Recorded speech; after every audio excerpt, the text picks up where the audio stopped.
Okay, kind of want to showcase my Spellblade build here a little bit. I start out by showing my gear. I roll with the Moonlight Greatsword, Academy Glintstone Staff, Clawmark Seal, Shining Horned Headband, Crucible Tree Armor. I really like how it is a heavy armor, but it's not nearly one of the heaviest of the heavy armors. Of course, you can't beat the scaled armor, but I really just like the Crucible Tree Armor, one for how it looks, its weight,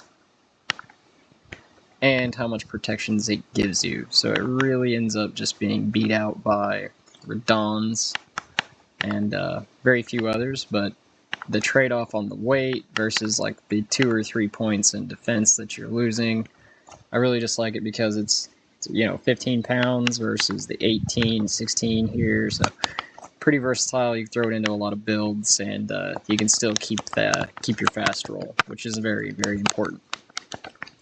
Moving down to the talismans, being a Spellblade, of course you're going to be wanting to maximize your spell damage, and that is what this is all about. Gotta go with the Godfrey icon. This is going to enhance charge spells, so anytime you charge a spell, you're going to be getting more kicker, more damage on your charge spells. Radagon icon, shortened spellcasting time. Gotta have that. Graven Mass Talisman, Graven School Talisman. This is actually the same talisman. This is just the stronger version of this one.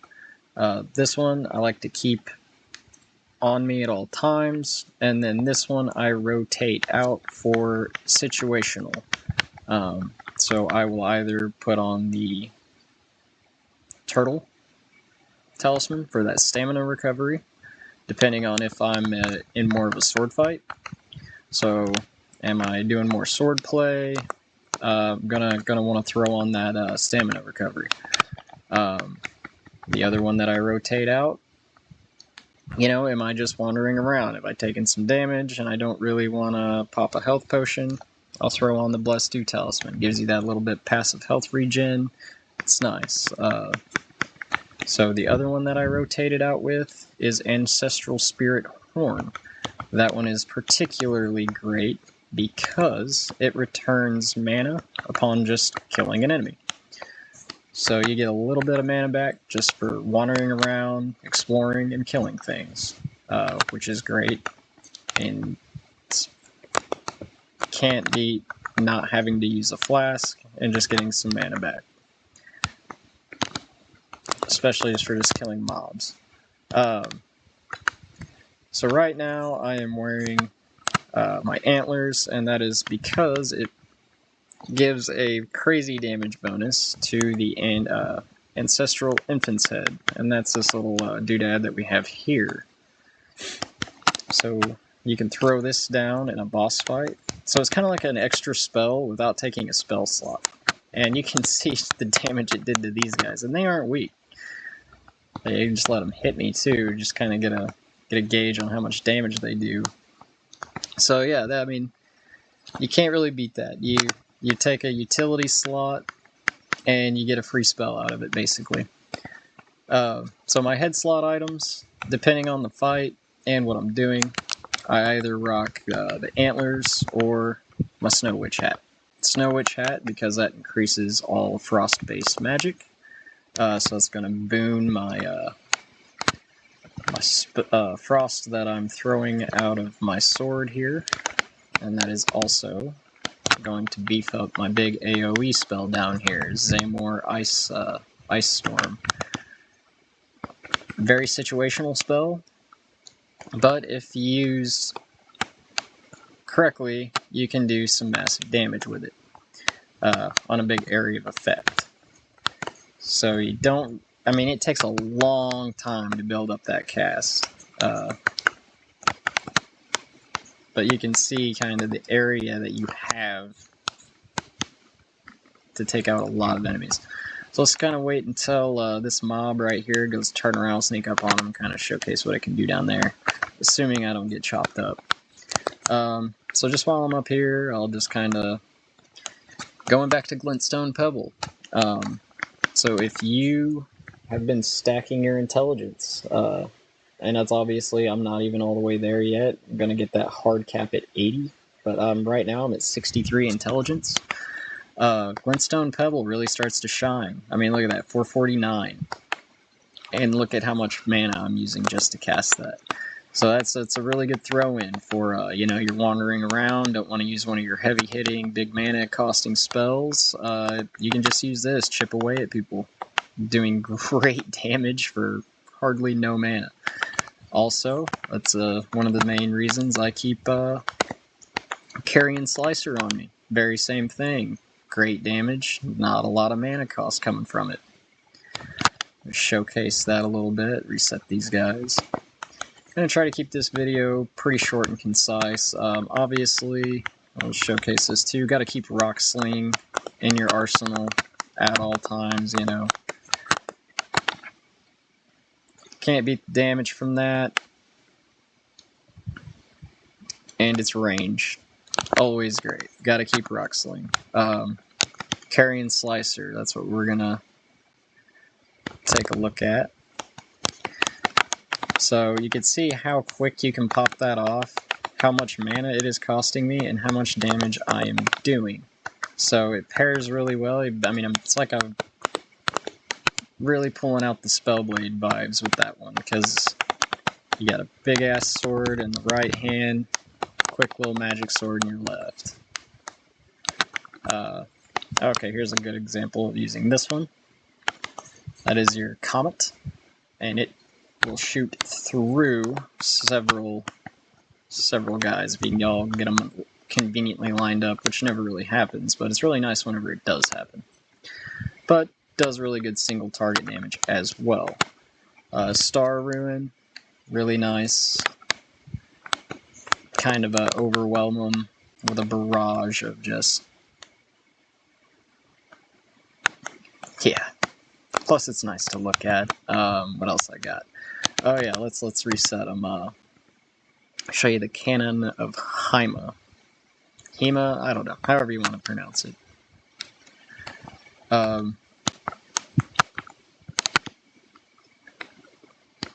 So this one, I really enjoy.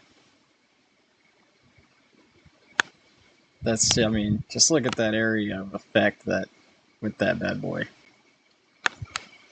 Very, very nice. Can really bring the heat down on unsuspecting enemies from afar.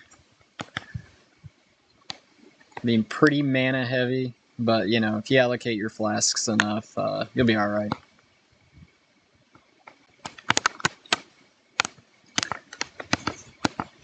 Oof.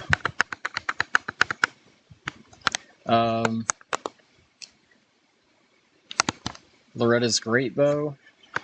Showcase that a little bit. Very, very nice spell. So that one is going to be for range. So let's get a pretty good range here. Charge that bad boy up. So let's hit this guy down here. And of course, didn't hit him. So how about this one?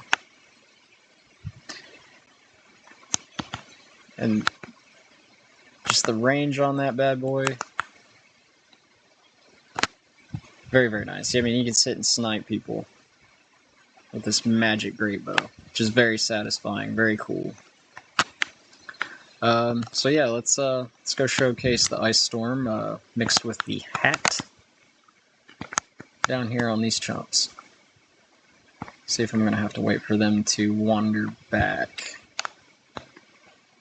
Nah, this should work out nicely, assuming I can kind of sneak up on them and pop this off without getting my ass kicked. So let's see.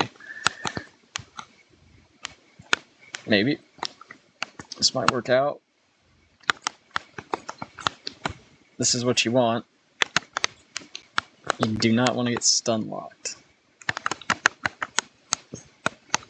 So yeah, that actually went pretty well. So yeah, it was 4 guys within a matter of a couple seconds. Can't ask for more than that. So yeah, that's pretty much the build and the spells. I guess I could showcase Spiral Shard. That does have its place.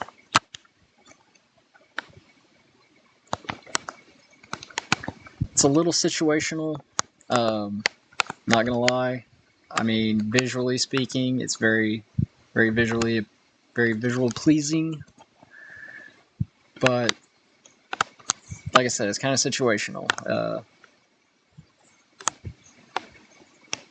It's good for fighting, you know, like a dragon or a boss that has a lot of hitboxes. But as far as just single target fighting, you really don't want to use it. I mean, it's kind of effective here because you have a lot of enemies stacked up on top of each other. So, I mean, you can kind of maximize the spiral a little bit. But, I mean, if you're just, like I said, it's situational. It's more of a utility spell, just kind of keep under your belt. It's really why I use it. Good on giants, good on big enemies, something with a lot of hitboxes. But for the most part, these are the spells I run and why.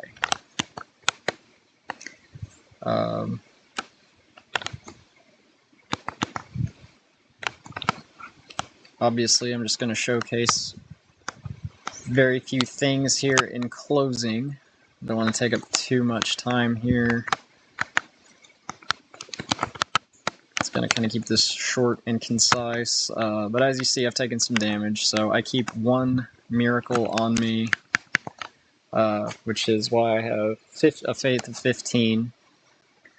And I have that just for this miracle. And it's because Bestial Vitality.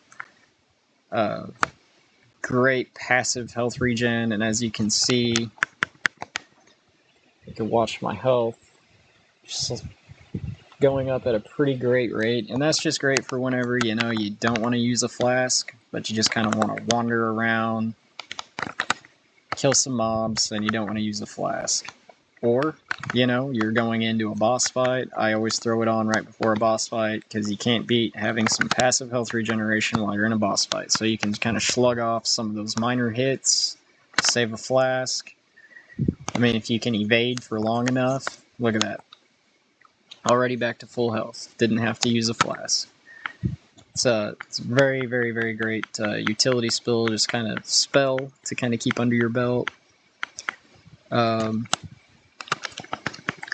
But yeah, if I'm just rocking Fashion Souls, I like to throw on the old Globe Head. I just love the way this thing looks. I don't know, I'm weird. Doesn't really give me anything that I can use for any of my spells. It does boost some spells, but I don't use those spells, so I just really enjoy how it looks. Arguably, there's some other, you know, pretty good headpieces I could be using, but just for that frost magic, I really like to go with the hat, ideally, most of the time.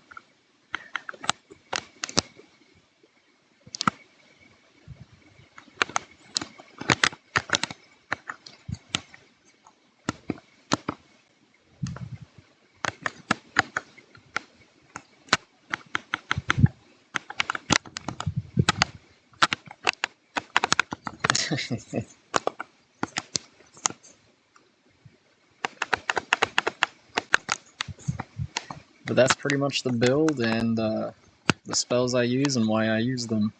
I don't really know. I might have missed some things, but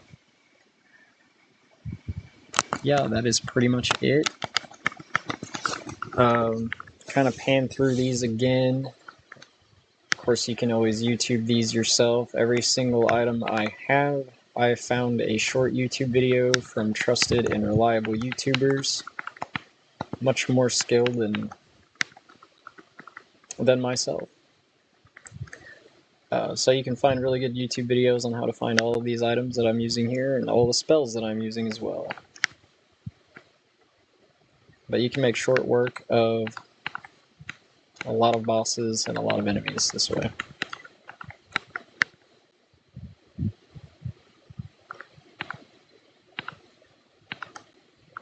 And again, here are my stats. Pretty much going to get my endurance to 40, my vigor to 40, my mind, I'm probably going to stop somewhere around 24, and then I'm going to push that intelligence to 80. I'm pretty satisfied with where my dexterity is. Maybe might pump that up to 24, I really don't know.